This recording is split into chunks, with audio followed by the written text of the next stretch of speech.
régner. Est-ce que vous me comprenez? Amen. Amen. Pas pour survivre. Et comme, suivez-moi attentivement, l'Esprit va souffler. Amen. La puissance de Dieu va se manifester dans vos vies. Gloire à Il est Dieu. le temps de prendre Dieu au mot. Amen. Tu es né, tu es sorti du sein maternel là. C'est pas pour subir, Non. mais c'est pour régner. Amen. Gloire à Dieu. Alléluia. Gloire à Jésus. Non, c'est pas biblique. Mhm. Tu vois, c'est anti-biblique. Et tout ce qui est anti-biblique, nous disons non. Oui. Tu es né, mon fils, Julien, tu es né pour régner.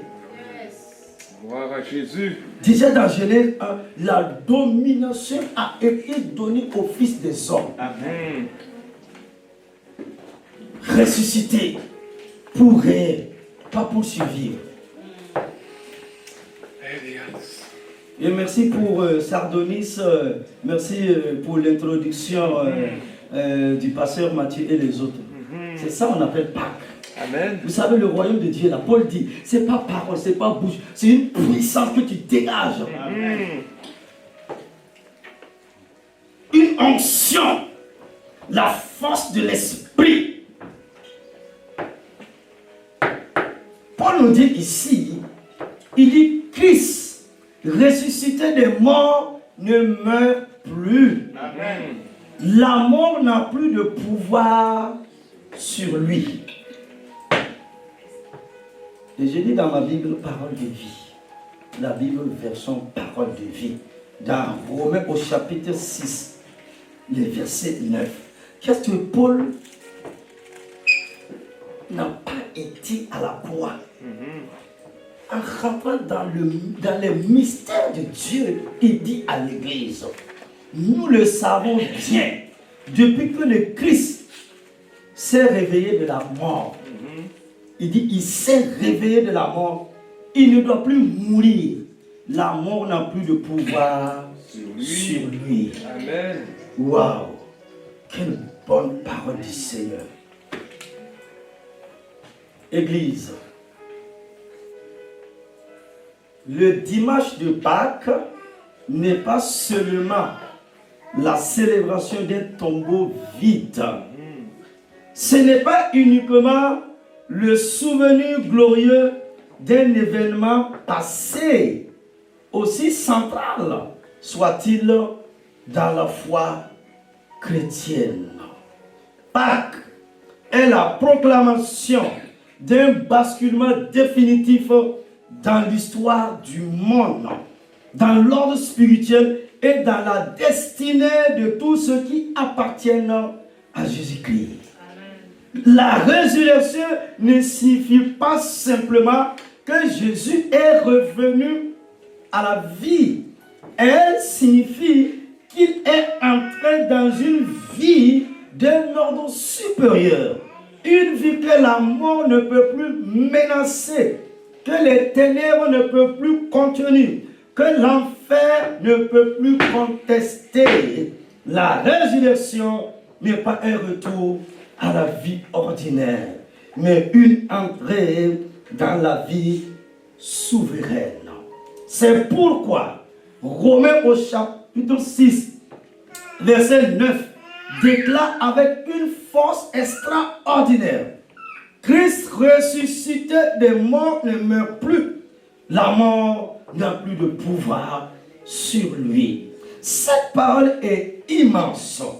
Elle nous dit que Jésus n'est pas sorti du tombeau pour simplement reprendre le cours de son existence terrestre. Il n'est pas revenu pour survivre quelques années de plus.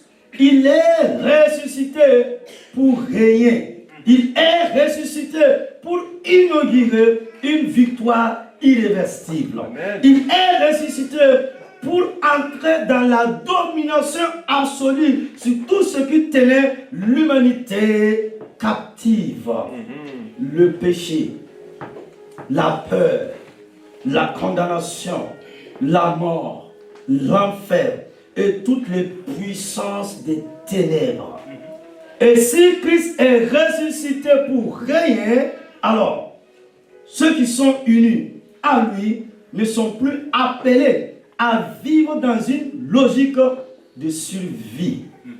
Trop de croyants, je dirais trop de chrétiens, je dirais même trop d'enfants de Dieu vivent encore comme si la résurrection n'avait changé que le destin éternel, mais pas la condition présente. Ils sont sauvés, mais intimidés. Je dirais même intimidés par les sorciers. Rachetés, mais liés. Vivant en Christ, mais gouvernés par la peur, la fatigue spirituelle, la honte, les cycles d'échecs, les limitations invisibles et les souvenirs de la tombe. Peuple de Dieu, pourtant, le message de Pâques annonce exactement le contraire. Le Christ ressuscité vit en toi pour que tu vives dans la victoire, dans l'autorité et dans la domination spirituelle. Amen. Ce matin, le Saint-Esprit veut nous rappeler une vérité fondamentale. Jésus n'est pas ressuscité pour que tu restes prisonnier de ce qu'il a vaincu. Amen. Il est ressuscité pour que sa victoire devienne ton climat spirituel. Amen. Il est ressuscité pour que sa vie nouvelle devienne ton héritage. Il est ressuscité pour que tu comprennes enfin que tu n'es pas appelé à subir, mais à te tenir bon. Pas à trembler, mais à régner avec lui. Amen. C'est ce que nous allons voir en 2 points au cours de l'enseignement de la matinée. Grand, la résurrection de Christ a détruit le pouvoir de la mort. Amen. Et inauguré un règne nouveau. Amen. Petite, premièrement, la résurrection n'est pas simplement un miracle. C'est une victoire cosmique. La résurrection de Jésus. Lorsque nous parlons de la résurrection, nous devons refuser de la réduire à un miracle spectaculaire parmi d'autres. Jésus avait déjà ressuscité des morts durant son ministère terrestre. Lazare était revenu à la vie. Le fils de la veuve de Naïm avait été relevé. La fille de Jairus avait été restaurée. Mais ces résurrections-là, bien que glorieuses, restaient temporaires. Ces personnes reviendraient un jour dans la condition mortelle. En revanche, la résurrection de Christ est d'un autre ordre. Romains 6, 9 le dit clairement. Christ ressuscité des morts ne meurt plus. Voilà toute la différence. Jésus n'est pas revenu à la vie ancienne. Il est entré dans la vie incorruptible. La résurrection de Jésus est donc une défaite infligée à la mort elle-même. Non pas un souci, non pas une parenthèse, non pas une exception momentanée, mais une conquête définitive. La mort qui semblait être la dernière frontière, la loi universelle, le verdict incontestable sur toute chair a été publiquement humilié. Elle a gardé Jésus dans le tombeau pour un temps, mais elle n'a pas pu le retenir. Elle a essayé d'exercer son autorité, mais elle s'est heurtée à une vue plus puissante qu'elle. Elle a tenté de conserver sa domination, mais elle a été forcée de relâcher celui qu'elle ne pouvait pas contenir. Amen. C'est ce que l'apôtre Paul proclame en 1 Corinthiens 15, versets 54 à 57. Il dit, La mort a été engloutie dans la victoire. Oh mort, où est ta victoire? Oh mort, où est ton aiguillon? Mais grâce soit rendue à Dieu qui nous donne la victoire par notre Seigneur Jésus-Christ. Pâques est donc l'annonce que la plus grande puissance qui terrorisait l'humanité a été vaincue. Et si la mort a perdu son pouvoir sur le Christ Jésus, alors toute la structure de la peur qu'elle soutenait se fondrait avec elle. Deuxièmement, petit 2, le tombeau vide proclame que tout ce qui voulait enfermer Jésus a échoué. Amen.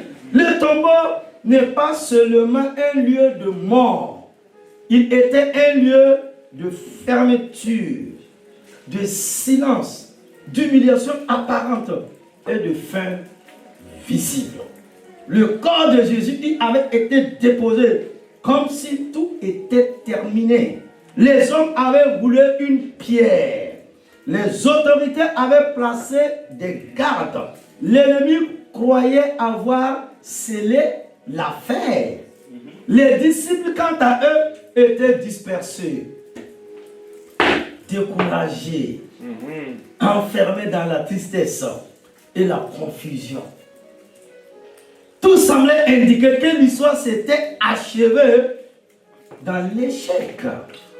Mais au matin de Pâques, Dieu a parlé plus fort que la pierre, plus fort que la peur, plus fort que le saut humain, plus fort que l'enfer. Matthieu 28, 2 dit: et voici, il y eut un grand tremblement de terre, car un ange du Seigneur descendu du ciel vient rouler la pierre et s'assit dessus.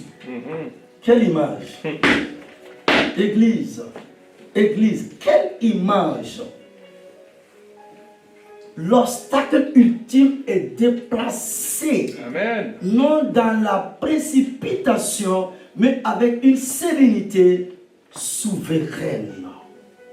L'ange s'assit sur ce qui était censé empêcher la sortie. En d'autres termes, ce qui devait bloquer Jésus devient le siège de la démonstration divine. Amen. Cela nous enseigne une vérité profonde. Lorsque Dieu décide de ressusciter une vie, aucune pierre n'est assez lourde. Aucune fermeture n'est définitive. Aucun enfermement n'est absolu. Aucun système de mort ne peut résister au décret de résurrection. Amen. Le tombeau vide proclame que tout ce qui voulait maintenir Christ dans la défaite a échoué. Et tout ce qui veut aujourd'hui maintenir le croyant, le chrétien, l'enfant de Dieu dans les logiques de la tombe est jugé par la victoire de Christ Jésus de Nazareth. Amen. C'est ça la Pâque. 3. La résurrection installe Christ dans une position de règne absolu. La résurrection n'est pas seulement la victoire sur la mort. Elle conduit à l'exaltation. Jésus ressuscité n'est pas simplement vivant. Il est glorifié, élevé, assis à la droite du Père, revêtu d'une autorité totale. Paul nous dit dans Éphésiens au chapitre 1, les versets 20 et 22, que Dieu l'a ressuscité des morts et l'a fait asseoir à sa droite dans les lieux célestes, au-dessus de toute domination, de toute autorité, de toute puissance, de toute dignité. Amen. Voilà la conséquence directe de la résurrection. Christ règne en maître absolu. Amen. Il ne règne pas partiellement, ni symboliquement. Il règne au-dessus de tout ce qui prétend exercer une domination. Puissance spirituelle, système de ténèbres, autorité contraire, les malédictions, les accusations, peur et résistance invisible. La résurrection est donc le commencement visible d'un règne déjà annoncé, mais désormais manifesté dans sa puissance. Jésus n'est plus le serviteur souffrant, en chemin vers la croix. Méprisé et humilié. Dédaigné.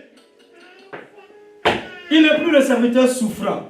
Il est le Seigneur ressuscité. Amen. Qui gouverne l'histoire, l'Église et le monde. Apocalypse au chapitre 1, les versets 17 et 18 en donnent une image saisissante. Je suis le premier et le dernier et le vivant. J'étais mort et voici, je suis vivant au siècle des siècles. Je tiens les clés de la mort et du séjour des morts. Amen. Wow, Jésus. Les clés symbolisent quoi, Église? Peuple de Dieu, vous qui me suivez, mon ami, toi l'autorité qui me suit, les clés symbolisent quoi?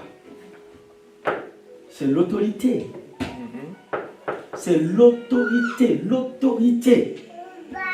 Celui qui les possède décide de l'accès, de la sortie, du contrôle. Jésus ressuscité tient maintenant ce qui terrifiait autrefois l'humanité. Cela signifie que le croyant, que le chrétien n'appartient plus à un univers dominé par la peur de la mort, mais à un royaume gouverné par le Christ vivant. Amen. Jésus a mené le royaume. Et l'Église est dans le royaume. C'est ce que le peuple de Dieu n'a pas compris. Ouais. Il est le roi du royaume. Est-ce que tu comprends? C'est pour cela qu'il s'est arrêté un jour. Il a dit à ses disciples, ma fille, Matthieu 6, 33. Il n'a pas dit l'Église, hein? Il a dit le royaume de Dieu. Cherchez premièrement le royaume du Dieu et sa justice. Il dit toutes ces choses. Toutes ces choses, nous n'avons pas. Ok, man. Mon ami, je suis en train de lire ma Bible autrement. C'est deux royaumes.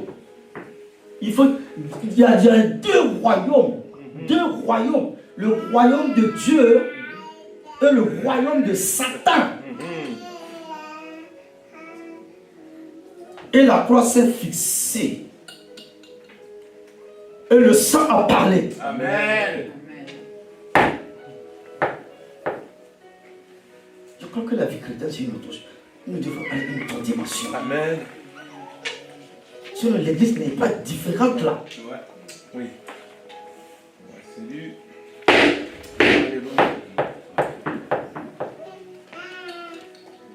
Ta prière va provoquer le réveil. Amen. Le réveil, le réveil. Oui. L'Église a besoin de revenir au fondement. On a un Dieu fort, on tremble devant le démon. Pas possible. Trop d'échecs. Non.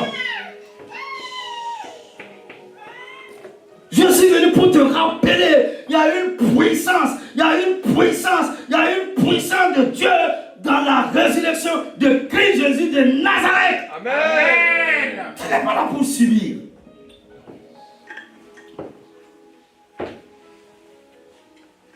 L'heure a sonné. Et les choses doivent changer. Amen. Sur tous les plans. Soit Dieu est Dieu, ou il n'est pas Dieu. Tous ces hommes du 18e, 19e, 20e siècle, ils ont pris Dieu en mort. Il dit, il est mort. C'est Jésus pendu comme un bandit, comme un vulgaire homme. Et depuis plus de 2000 ans, personne n'a jamais contesté. Tout homme de femme n'a jamais contesté la venue, les œuvres, la puissance de la résurrection de Jésus dans ce petit pays-là, là où il a marché, il a manifesté l'onction, une vie nouvelle, une vie de puissance. Il n'a pas amené la défaite, Amen. mais la puissance éternelle. Et son sang a parlé. Ce n'est plus le sang de taureaux et de bouc. Ce n'était plus le sang des animaux, mon frère, ma soeur, mais c'était le sang du Christ. C'était le sang de Dieu. C'était un sang éternel. Et ce sang parle sur ta vie. Ce sang parle sur ta destinée. Ce sang parle sur les sorciers et les sorciers. Le sang éternel. Gloire à Jésus. Je dis à Dieu, j'en ai marre. J'en ai marre, j'en ai marre. De voir le peuple de Dieu souffrir de partout. Comme si il n'était pas mort. J'en ai marre de voir vraiment des enfants de Dieu. Tu te demandes même, l'enfant de Satan même là, il est plus courageux que l'enfant de Dieu. Quel évangile on nous a apporté? Qui a trompé l'église du Seigneur? Que le trône de la puissance de Dieu se lève. Que Dieu se rappelle dans son conseil divin. Lui-même par amour a décidé de visiter cette terre dans sa bassesse la plus absolue, la plus totale, pour vaincre les ténèbres, pour nous orienter, pour nous montrer le chemin de Christ dans la victoire de la puissance de la résurrection. C'est ça l'évangile.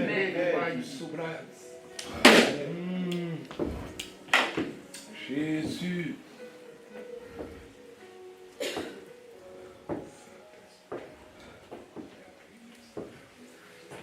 Oui, Seigneur. Les hommes ont trop ridiculisé ton nom. Ils ont oublié. Dieu là, il n'est pas camarade de quelqu'un. Non. Je vous en supplie.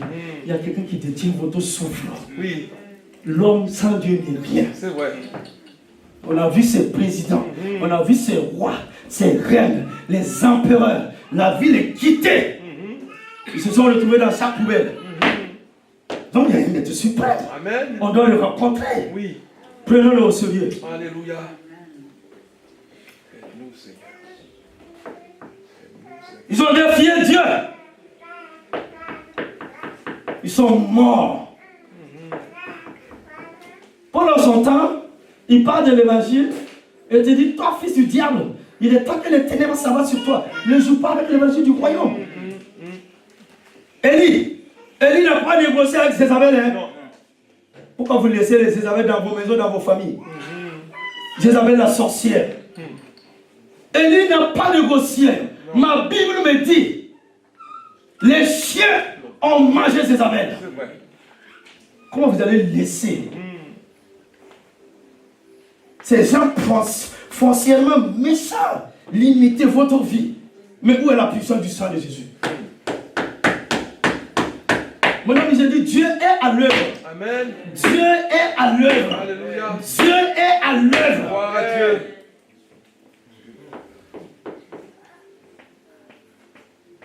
Non. Non.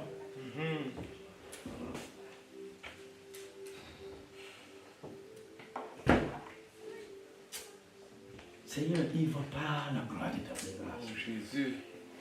Comme le prophète avait prié. Ouvre leurs yeux. Ouvre. 4.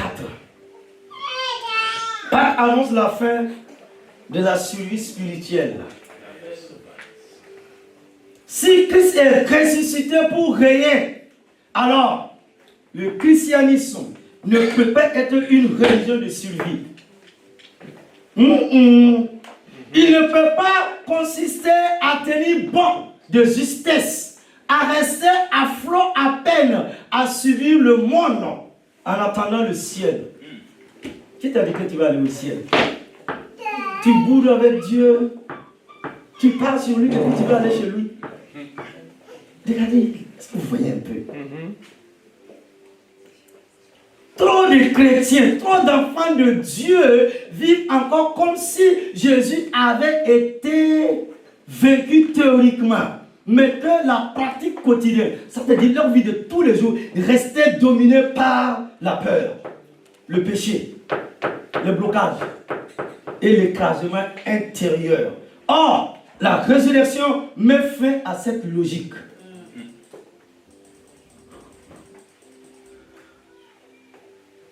l'écrasement.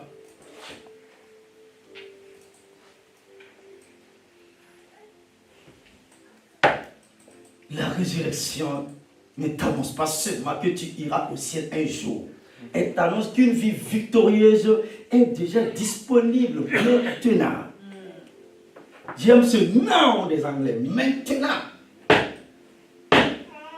Elle te dit que l'autorité de Christ n'est pas un concept lointain, mais une réalité qui doit transformer ta manière de penser, de prier, de marcher, de combattre, de parler et de résister. Femme, ta manière de prier. Jésus dit quoi?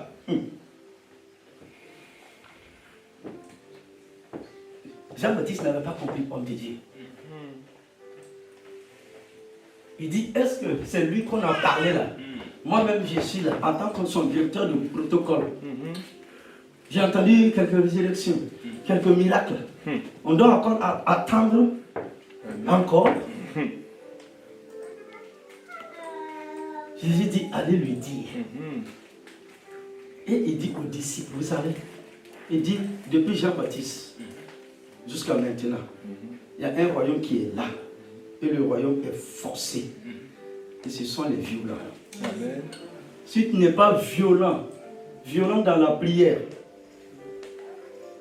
les gens vont te manipuler. Au sort de ta vie, tu vas dire, ah.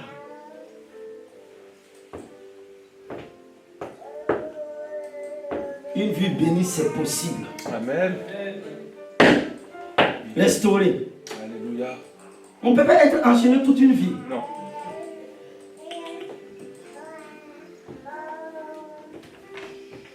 Comme ce jeune homme qui m'a rencontré dernièrement en Afrique. Il pleure. Il dit, pasteur, prie pour ma délivrance. Comme Dieu t'utilise dans la délivrance, prie pour moi. Ils ont eu une révélation sur moi. Ils ont dit que les gens sont descendus du ciel avec cargo. Vous connaissez les cargos militaires remplis d'anges. Ils n'ont pas pu briser les chaînes. Et je suis en train de marcher sur ce petit sol de Burkina. Ouais. C'est ce qu'on vous raconte. Le temps est venu. Dieu m'a dit, parle. Je t'envoie dans les nations. Parle. Amen. Un cargo d'ange.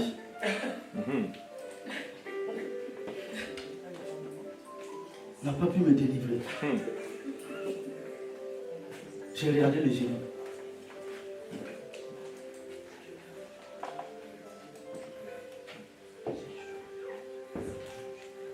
Il dit, retourne dire à celui qui t'a dit ça, soi-disant homme de Dieu, qu'est-ce que je dois faire?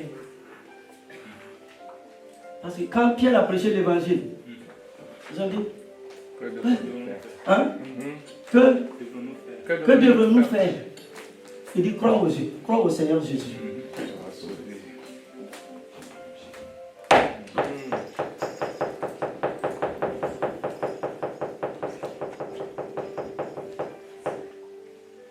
Ma sœur, la résurrection n'invite pas à survivre en attendant mieux. Elle introduit à la puissance du règne de Christ vers cette vie. Et deuxièmement, grand 2, la résurrection de Christ appelle aujourd'hui à vivre en autorité et non en survie.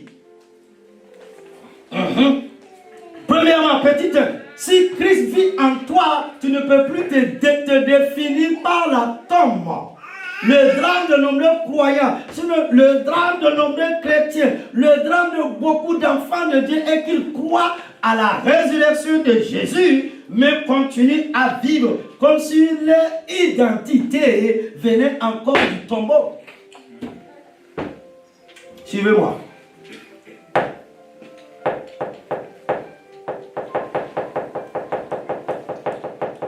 Ils pensent à partir de leurs blessures, parlent à partir de leurs peurs, réagissent à partir de leur traumatisme, prient à partir de leurs sentiments d'impuissance, Leur langage est souvent plus marqué par le vendredi de la croix que par le matin de la résurrection, c'est le matin de Pâques. Pourtant, l'apôtre Paul nous dit dans Colossiens chapitre 3 verset 1, si donc vous êtes ressuscités avec Christ, cherchez les choses d'en haut. Amen. Autrement dit, la résurrection ne concerne pas seulement Jésus, elle te concerne toi aussi en tant que croyant uni à lui. Tu n'es plus appelé à vivre selon les catégories anciennes. Non. Tu n'es plus défini par tes échecs passés, par les chaînes qui te retenaient, par les peurs qui te paralysaient, par les verdicts de mort qui pesaient sur toi. Tu es désormais appelé à te voir à travers l'œuvre accomplie de Christ ressuscité. Amen. C'est-à-dire, tout est accompli. Cela demande un renouvellement profond de la pensée, tant que tu continues à te percevoir comme un survivant. Le survivant de la guerre. Tu ne marcheras pas comme quelqu'un qui règne. Tant que tu te définis par ce qui t'a blessé, tu resteras en dessous de ce que Christ a acquis. Amen. Tant que tu te vois comme une victime perpétuelle, tu n'exerces jamais pleinement l'autorité que la résurrection met à ta disposition. Pâques t'appelle donc à changer de position intérieure. Sortir mentalement du tombeau avant même de sortir visiblement de certaines difficultés. C'est ça Pâques. Tu dois refuser. Qu'est-ce que je vous ai dit vendredi? Si quelqu'un t'appelle de faire l'œuvre de Dieu, il faut dire, hey, Satan, arrière de moi. Et puis tu continues.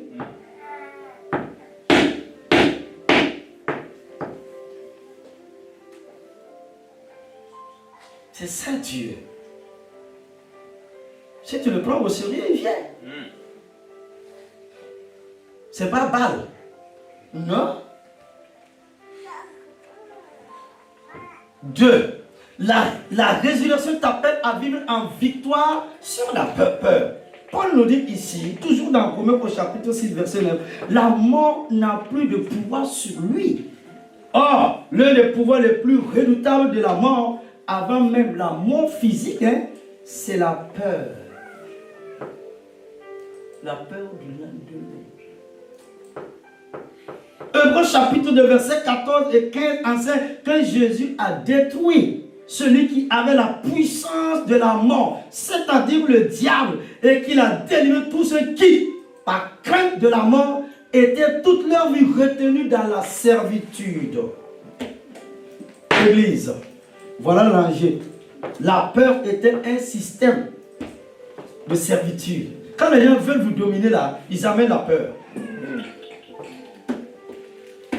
Que ce soit dans une famille, que ce soit dans un lieu de travail, que ce soit dans les nations, ils amènent la peur. Une fois que tu as peur, tu es paralysé.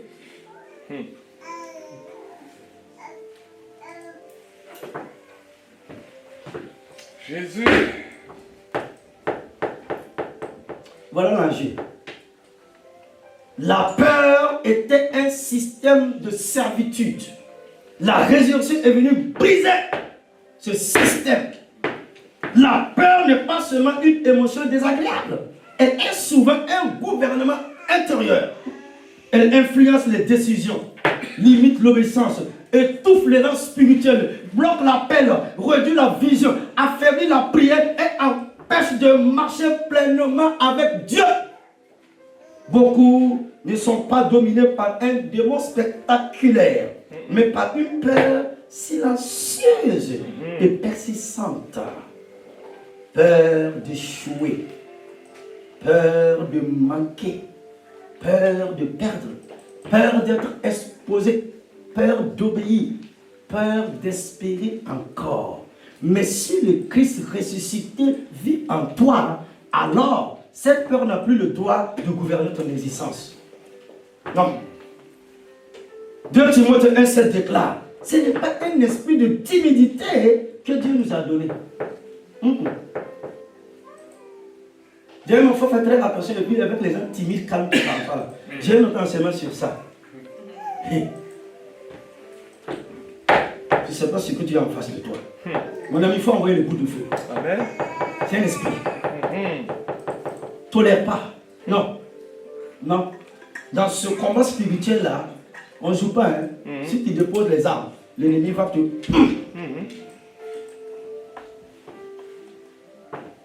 Ce n'est pas un esprit de timidité que Dieu nous a donné, mais un esprit de force, d'amour et de sagesse. Amen. L'Église doit manifester la force de l'esprit, l'amour de Dieu, la sagesse infiniment variée de Dieu. Alléluia. Le croyant de Pâques n'est donc pas appelé à nier le combat, mais à refuser que le combat définisse son climat intérieur. La résurrection met encore une force nouvelle, non pas une absence d'opposition, mais une capacité à tenir debout au milieu de l'opposition. Amen. Voici la révélation. 3. La résurrection te donne autorité sur ce qui voulait te dominer. C'est ça. Le message de Pâques n'est pas seulement consolant, hein. Il est offensif. Il proclame qu'en Christ ressuscité, l'Église reçoit une part réelle dans son autorité. Selon Éphésiens au chapitre 2, les versets 5 et 6, dit que Dieu nous a ressuscités ensemble et nous a fait asseoir ensemble dans les lieux célestes en Jésus-Christ. Cela signifie que la résurrection du croyant n'est qu'une image poétique. C'est un changement de position spirituelle. Tu n'es pas simplement un croyant qui lutte depuis la poussière. Tu es un racheté placé en Christ et donc invité à exercer l'autorité de sa victoire dans la prière, dans la foi, dans le combat spirituel, dans la résistance au péché et dans la proclamation de la vérité. Les ténèbres ne vont plus te trouver passif, résigné ou écrasé. Elles doivent rencontrer en toi le témoignage vivant Amen. du Christ ressuscité.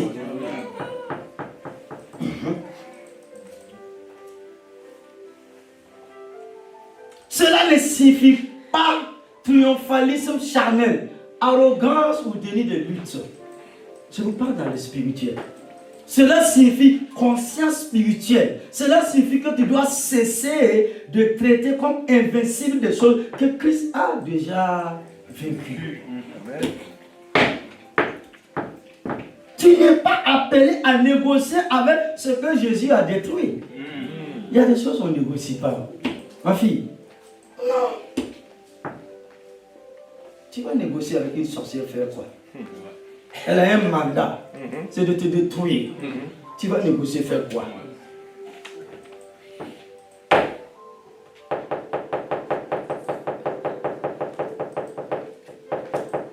Négocier? Vous parlez de quoi là?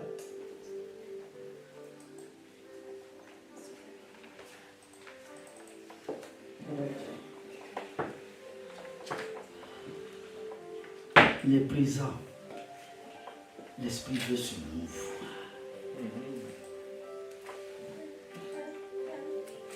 Tu n'es pas appelé à cohabiter avec ce qu'il a désarmé. 2 Corinthiens 2,15 dit quoi? Qu'il a dépouillé les dominations et les autorités et les a livrées publiquement en un spectacle. Alors, pourquoi vivrais-tu encore comme si elle régnait sur toi? Pas t'appelle à une vie de domination spirituelle. Quatrièmement, pour terminer. Parler de domination spirituelle ne signifie pas domination humaine, orgueil ou volonté de pouvoir. Il s'agit de vivre sous le gouvernement de Christ au point que ta vie cesse d'être dominée par ce qui dominait autrefois.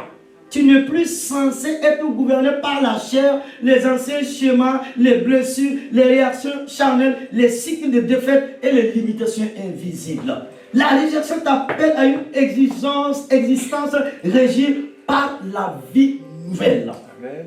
Romains 8, 11 déclare: et si l'esprit qui a ressuscité Christ d'entre les morts habite en vous, celui qui a ressuscité Christ d'entre les morts, rendant aussi la vie à vos corps mortels par son esprit qui habite en vous. J'ai beaucoup ces versets. Paul est rentré dans les profondeurs de l'esprit. Donc il a parlé comme l'apôtre Jean. 1 Jean 4:4. Celui qui est en moi est plus fort que ce qui est dans le sorcier.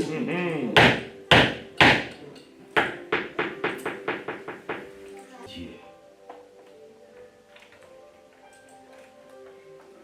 Le verset de Romains 8:11 est bouleversante.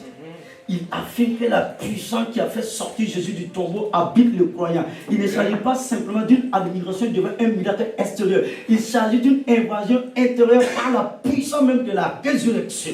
Alors, vivez pas. C'est refuser la médiocrité spirituelle. C'est refuser la survie émotionnelle.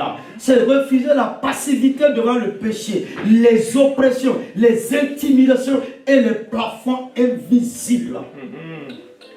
C'est-à-dire, puisque Christ est ressuscité et qu'il vit en moi, je ne suis plus appelé à ramper, à me cacher, à subir et à survivre. Par contre, je suis appelé à me lever, Amen. à résister, Amen. à avancer et à régner avec Christ Jésus. Alléluia. Conclusion. Gloire à Dieu. Conclusion. Mon frère, ma soeur, entre Pâques et Pentecôte, nous allons aller dans la présence de Dieu, dans le jeûne et dans la prière. Jeûne de Daniel.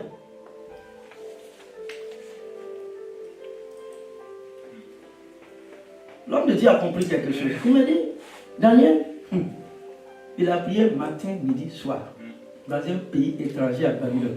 Il a compris, il a persisté, il a insisté dans la prière, sur ce que Dieu s'est manifesté. La puissance de Dieu a vaincu le monarque. Amen.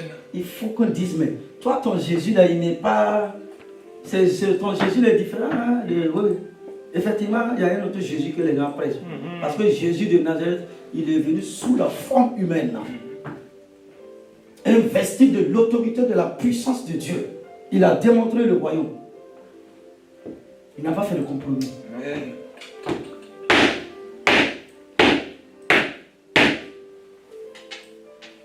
Je prie que Dieu t'ouvre tes yeux et te donne la révélation de la compréhension de sa parole. Ta vie va changer.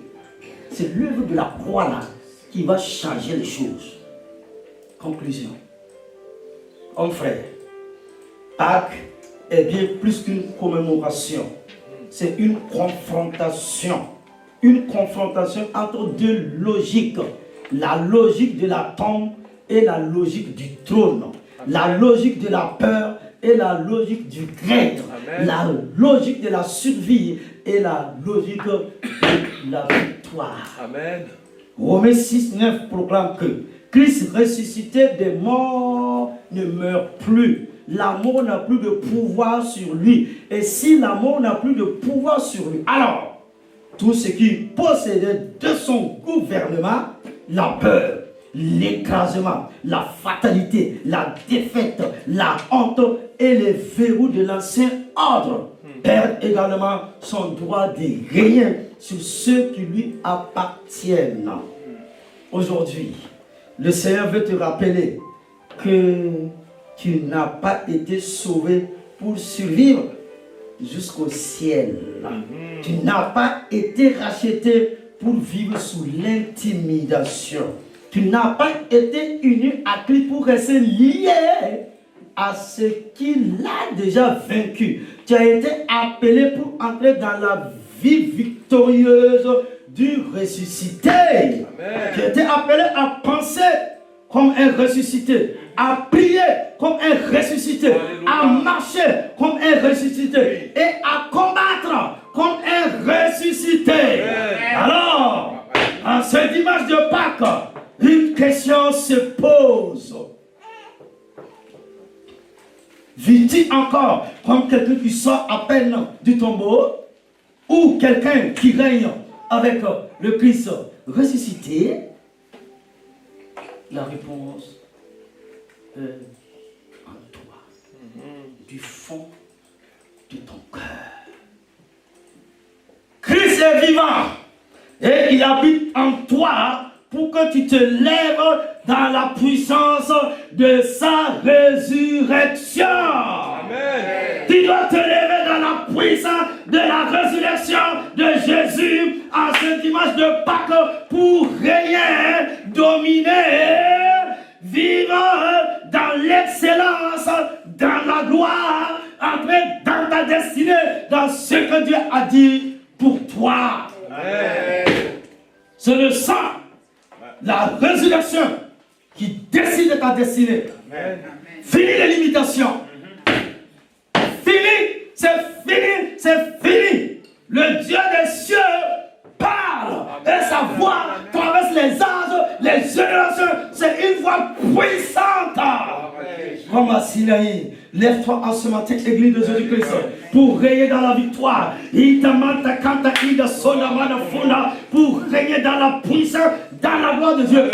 Tiens-toi debout. Venez, venez. Venez, venez. Les commandes, venez pour la prière finale. Alléluia. Allez, tenir. Mon écran ne donne pas. L'écran, je regarde, je ne vois pas. Soyez prêts. Allez, tenir.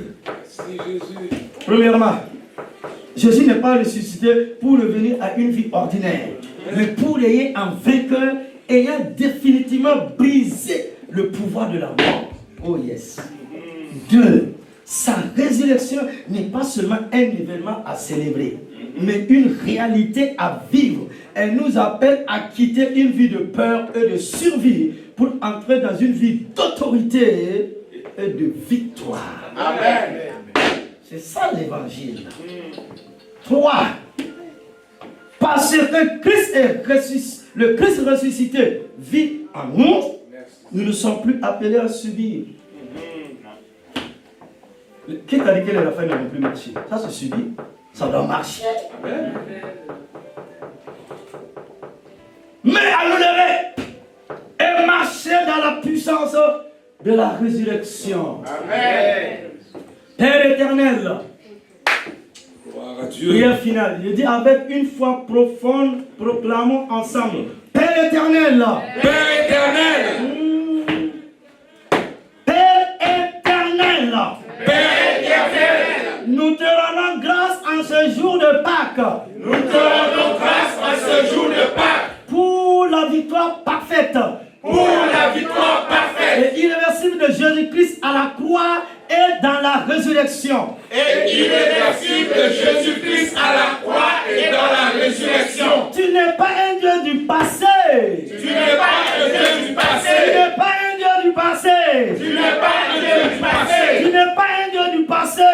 Tu n'es pas un Dieu du passé. Tu es le Dieu vivant. Tu es le Dieu vivant. Tu es le Dieu vivant. Tu es le Dieu vivant. Le Dieu qui agit encore aujourd'hui. Le Dieu qui agit encore aujourd'hui. Le Dieu qui relève. Le Dieu qui relève. Le Dieu qui restaure. Le Dieu qui restaure. Le Dieu qui établit. Le Dieu qui établit.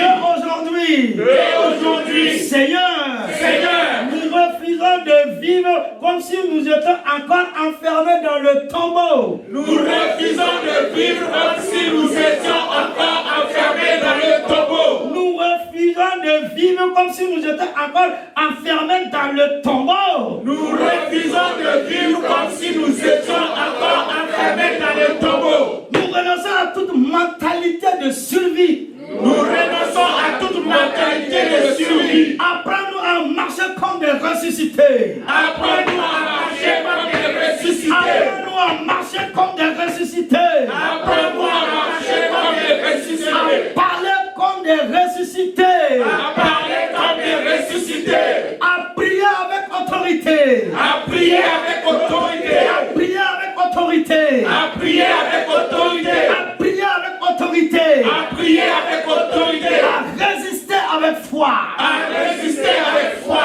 À avancer avec assurance. À avancer avec assurance. À avancer avec assurance. À avancer avec assurance. À avancer avec assurance. À avancer avec assurance. La mort n'a plus de pouvoir sur nous. La mort n'a plus de pouvoir sur nous. Les plus de pouvoir sur nous. L'écrasement n'a plus de pouvoir sur nous. L'écrasement n'a plus de pouvoir sur nous. L'écrasement n'a plus de pouvoir sur nous. L'échec n'a plus de pouvoir sur nous. L'échec n'a plus de pouvoir sur nous. La maladie n'a plus de pouvoir sur nous. La maladie n'a plus de pouvoir sur nous. La malédiction n'a plus de pouvoir sur nous. La malédiction n'a plus de pouvoir sur Les nous. œuvres des ténèbres n'ont plus de pouvoir sur nous. Les œuvres des ténèbres n'ont plus de pouvoir sur nous. Aucun sorcier n'a le pouvoir sur nous. Aucun sorcier n'a le Aucun pouvoir sur sorcier n'a le pouvoir sur nous. nous. Aucune sorcière n'a le pouvoir sur nous. Aucune puissance maléfique n'a le pouvoir sur l'enfant de Dieu.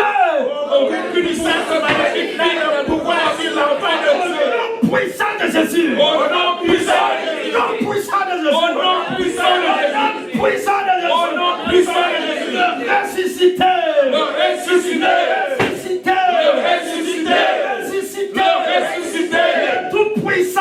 Le tout-puissant. Le roi des rois. Le roi des rois. Le Seigneur des seigneurs. Le Seigneur des seigneurs. L'alpha et l'oméga. L'alpha et l'oméga. Celui qui marche dans un feu dévorant. Celui qui marche dans un feu dévorant. Quand il se lève, Quand il se lève, ses ennemis tremblent. ses ennemis tremblent. Parce que depuis son trône, il s'est levé. Parce que depuis son trône, il s'est Pour levé. se manifester. Pour se Il manifester. est Dieu. Il est Dieu. Il est Dieu. Il est Dieu. Il est Dieu. Il est Dieu. Il est Seigneur. Il est Seigneur. Seigneur. Il est Seigneur. Seigneur. Il est Seigneur. Au nom de Jésus. Au nom de Jésus. Jésus. Au nom de Au nom de Jésus. Au nom de Jésus. Et le travail remplacé.